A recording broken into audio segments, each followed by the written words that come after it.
So it's June 22nd. My Illinois Everbearing is ripening. I really like these large leaves. It covers it from the birds. I'll pick some of this for my baby. It's staining my hand. Let's see if I can find it anymore. Oh, no, that's not.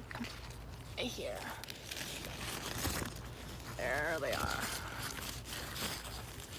Letty, come here. Yum yum. Yum yum, come here. No, no. Yum yum, come here. Letty, come here. Okay, down there. Yum yum. No, one at a time, baby. No.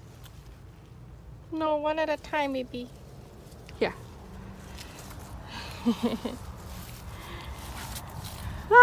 He just sits on the floor. You can see it's very staining compared to the white mulberries. It gets messy, and they don't actually do quite well after you pick them. So there's no way they'll make it to the market. You can see how messy my baby hand is. I don't think there's any other ones. I can show you the leaf of my Illinois Everbearing. It's one of my oldest mulberry tree I have here, and a 30-gallon pot right here. I had strawberries. Oh, that's strawberries in between. Trying to share the space. How big that trunk is, and some mints to prevent some bugs and stuff. It's quite a really beautiful tree right here.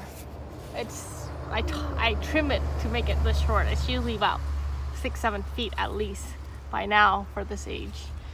Well, I hope you enjoyed this quick video. My baby's still looking for more ripe mulberry, but that's all. That's all for today. Oh, I found one. Actually, I found some. Hold on, wait. Hold on, let's see. One. Got it. Hold on, where is it? No, that one's not right. There it is. Ah. Feel like a bird. Oh, there's one right here. Okay. Yum yum.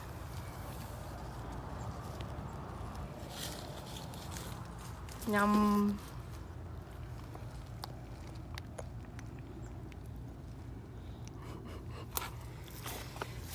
Today, the weather says 82 degrees, which is pretty hot so quick. We have like 2 days of these, so the fruits are ripening quite well. Oh, I think I see another one. No, that's not ready. Yeah, that's all. He's still looking. He still wants more.